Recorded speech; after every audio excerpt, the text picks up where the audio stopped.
Hello students, आज हम करेंगे एक्सरसाइज 4.4 क्लास 10। चैप्टर नंबर 4 है हमारा क्वाड्रेटिक इक्वेशंस। जैसा कि आपको पता ही है, क्वाड्रेटिक इक्वेशन होती है हमारे पास ax² + bx + c = 0। ये हमारी होती है क्वाड्रेटिक इक्वेशन। तो एक्सरसाइज 4.4 में हम टॉपिक करेंगे nature of roots. Roots as you know, X की वैल्यू को हम रूट्स कहते हैं। तो हमारा फर्स्ट क्वेश्चन जो है वो एक्सरसाइज 4 का है। फोर्थ है find the nature of roots, कि रूट्स का नेचर कैसा है। हमने एक्स की वैल्यू जो निकालनी है उसका नेचर कैसा है। तो इसमें क्या होता है, हमें एक क्वाड्रेटिक इक्वेशन गिवन होती है। लाइक हम फर्स्ट क्वेश्चन ले रहे हैं एज एन एग्जांपल समझाने के लिए। हमें ऐसी एक क्वाड्रेटिक इक्वेशन दी होती है जो बिल्कुल इसके साथ रिजेंबल कर रही है। आप देखिए, ये और ये दोनों क्या हैं, क्वाड्रेटिक इक्वेशन है। तो क्वाड्रेटिक इक्वेशन हमेशा हमें गिवन होती है, जिसमें हमने जब हम कंपेयर करते हैं क्वाड्रेटिक इक्वेशन के साथ तो हमें पता है कि ये इसके साथ मैच हो रही है। माइनस प्लस का साइन तो कोई भी हो सकता है, लेकिन वेरिएबल्स ऐसे मैच हो रहे हैं। तो जिसमें हमारे पास a क्या है, 2 है। a मीन्स x² का कोफिशिएंट, b इज़ x का coefficient and b will be -3। c is constant number. ध्यान रखना है आपको, साइंस का बिल्कुल ध्यान रखना है। -3 ही लगाना है और +5 ही लगाना है, बिकॉज़ ये ऑलरेडी स्टेप 1 में है, इक्वल टू 0 फॉर्म में है। अगर ये इक्वल टू 0 फॉर्म में नहीं है तो आपको लाना पड़ेगा, लेकिन जब आपको find the nature of roots आएगा तो उसमें आपको पहले से ही गिवन होगी equal to 0 form.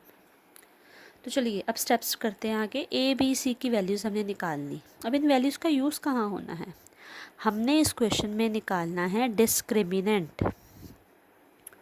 So what is discriminant? Discriminant हम तब निकालते हैं जब हमें नेचर ऑफ रूट्स पता करना होता है।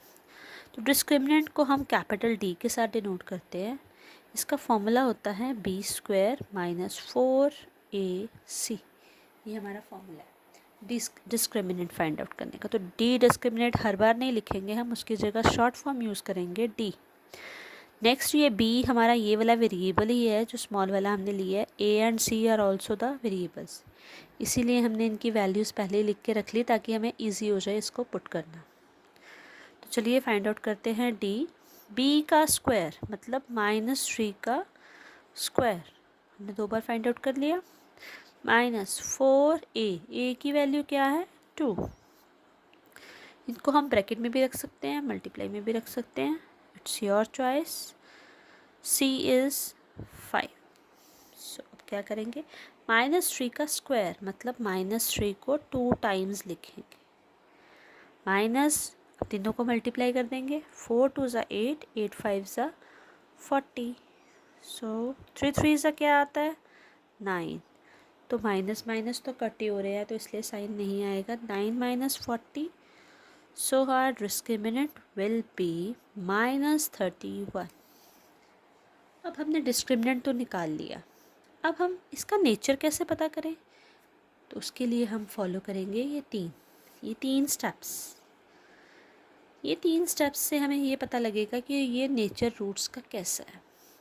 सो इस साइड आएंगे, हम सबसे पहले चेक करेंगे हमारा जो डी है वो नेगेटिव आया है, पॉजिटिव नहीं आया।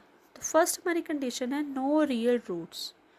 नो रियल रूट्स कब होते हैं, जब D means discriminant is greater than 0, 0 से बड़ा होगा, और यू कैन से पॉजिटिव होगा। Second condition is two equal real roots. Two equal real roots तब बनते हैं जब हमारा डिस्क्रिमिनेंट इक्वल टू 0 आए, एग्जैक्टली इक्वल टू 0 आ जाए, तब हमारा आंसर होएगा two equal real roots. Third is two distinct real roots. Distinct मतलब डिफरेंट, दो अलग अलग, जैसे 1 और 3, 7 और 9, कोई भी नंबर दो अलग अलग, सेम नंबर नहीं होने चाहिए। ये कब होते हैं, जब हमारा डी लेस देन 0 होता है। अब लेस देन 0 कब होता है, जब वो नेगेटिव में होता है। आपने नंबर लाइन की है ना, नंबर लाइन में क्या होता है, 0 -1 -2 -3, और इस साइड होता है 1 2 3। तो ये नंबर लाइन के अकॉर्डिंग अगर तो ग्रेटर देन 0 है मतलब 0 से बड़ा है, इस साइड है पॉजिटिव है। अगर इक्वल टू 0 तो एग्जैक्टली यहाँ पे 0 आ गया। अगर लेस देन ज़ीरो तो क्या होगा, नेगेटिव होगा।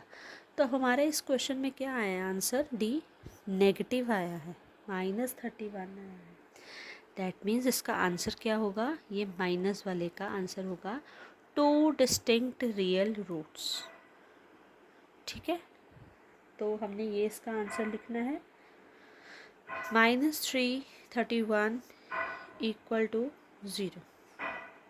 -31 जो है वो ग्रेटर देन ज़ीरो है कि लेस देन ज़ीरो है, आप बताएं। D is greater than zero और लेस देन ज़ीरो।